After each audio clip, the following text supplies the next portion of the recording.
Welcome to Philosophy Zone, where we dive into the big ideas that shape how we think, live, and create.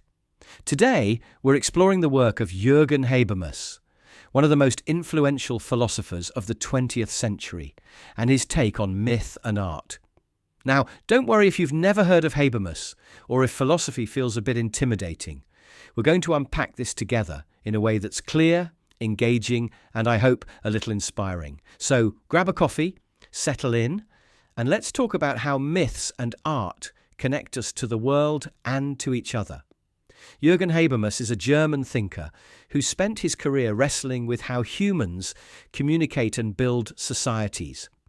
He's not the kind of philosopher who sits in an ivory tower pondering abstract nonsense. No, Habermas is all about how we talk, argue, and make sense of the world together. His ideas are grounded in the belief that communication, real, open, honest conversation, is the glue that holds societies together. But what does this have to do with myth and art? Well, quite a lot, actually. To get there, we need to start with Habermas's big idea, the public sphere.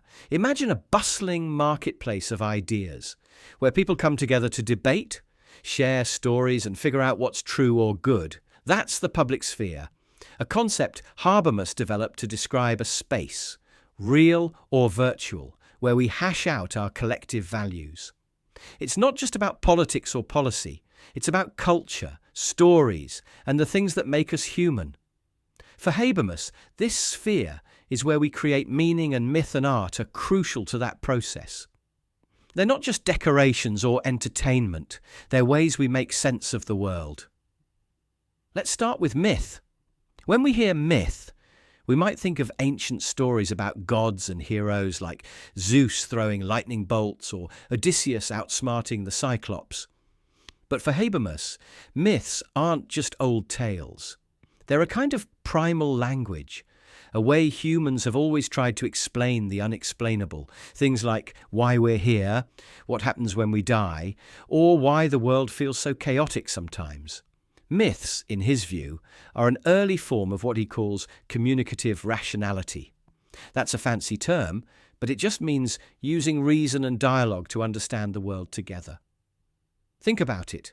A myth isn't just a story someone tells in isolation. It's shared, retold, and reshaped by a community. Ancient Greeks didn't just hear the story of Prometheus stealing fire from the gods. They debated it, painted it on vases, performed it in plays. It was a way of asking, what does it mean to defy the gods? To create? To suffer? Myths were a kind of collective reasoning, a way for people to talk about big questions without needing a PhD in philosophy. Habermas sees this as a precursor to the public sphere, a space where we use stories to figure out who we are. Now, you might be thinking, okay, myths were great for ancient people, but we're modern now. We've got science, data, Wikipedia. Do we still need myths? Habermas would say yes, and here's why. Even in our high-tech world, we're still grappling with questions science can't fully answer. Why do we feel lonely in a connected world? What's the point of beauty? How do we face death? Myths, whether they're ancient stories or modern ones like superhero movies or viral memes, help us wrestle with those questions. They're not about facts, they're about meaning. This brings us to art, which Habermas sees as a kind of cousin to myth. Art, like myth, is a way we communicate beyond just words or logic.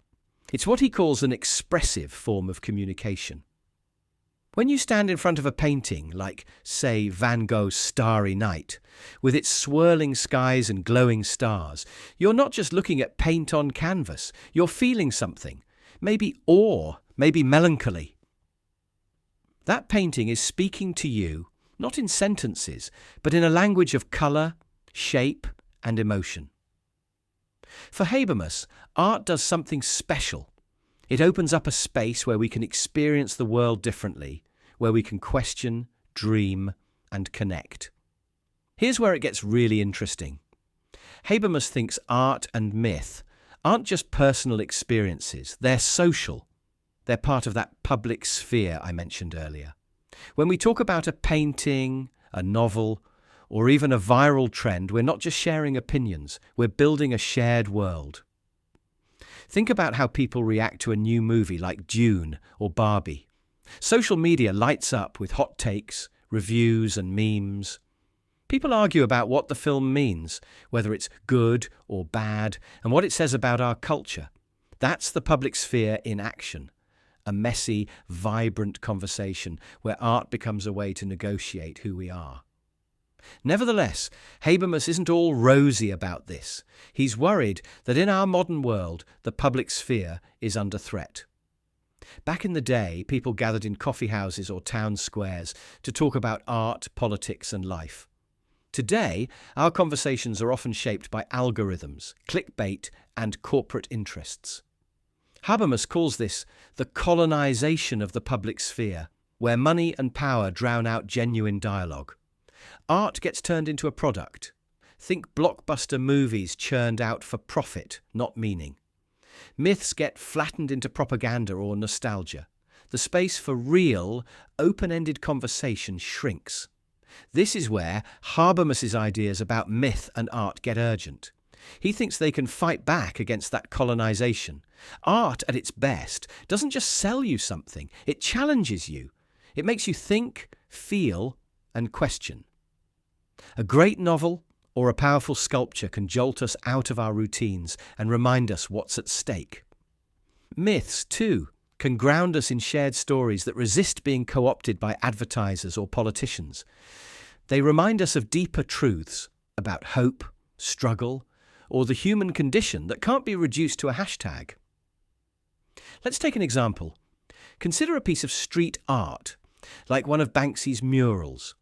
You know, those stenciled images that pop up on city walls, often with a sharp political edge. A Banksy piece isn't just art, it's a conversation starter. People stop, take photos, post them online, and debate what it means. Is it a critique of society or of the politically correct? A call for peace? A joke? That's the public sphere humming along. People using art to think together. Habermas would love that. He'd see it as a moment where art breaks through the noise of our commodified world and gets us talking about what matters. Now, Habermas isn't saying art and myth are the answer to all our problems. He's a realist. He knows that a single painting or story won't fix climate change or end inequality, but he believes they play a vital role in keeping the public sphere alive. They give us a language, visual, emotional, symbolic, to grapple with the big stuff. Without them, our conversations risk becoming shallow, dominated by whoever has the loudest megaphone or the most followers. Let's zoom out for a second. Why does this matter to you, listening right now? Because you're part of this public sphere. Whether you're musing with someone about a TV show, arguing with friends about a book, or just daydreaming about a song that hit you hard. Art and myth aren't just for museums or history books. They're alive in your life. They're the stories you tell yourself about who you are, the paintings that make you pause, the movies that make you cry. Habermas reminds us that these things aren't trivial. They're part of how we build a world together. What can we take away from Habermas on myth and art? First, they're not just nice to have. They're essential to how we make sense of existence. Second, they're social. They thrive when we share them, argue about them, and let them spark real conversations. And third, they're a kind of resistance. In a world that often tries to sell us shallow distractions, art and myth can remind us to slow down, think deeply, and connect authentically. I want to leave you with a challenge. Next time you encounter a piece of art, whether it's a song, a film, a graffiti tag on a wall, don't just consume it. Engage with it.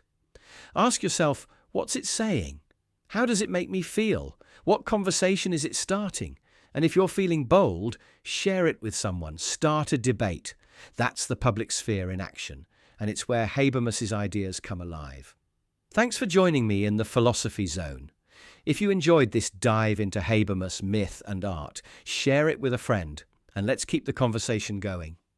Until next time, keep thinking, keep questioning, and keep creating.